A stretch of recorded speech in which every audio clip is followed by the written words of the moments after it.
My name is William Davis. I'm Marshal of Abaco.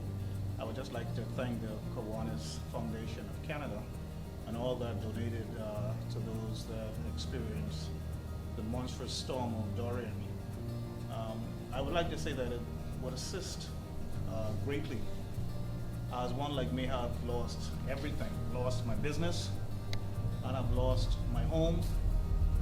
I've lost 2 employees to drowning.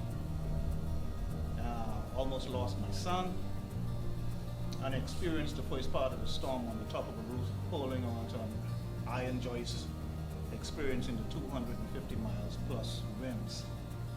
I would like to say that any effort by the foundation to continuously assist all the Kiwanians of both Abaco and Grand Bahama, and by the Bahamas by extension, is greatly appreciated.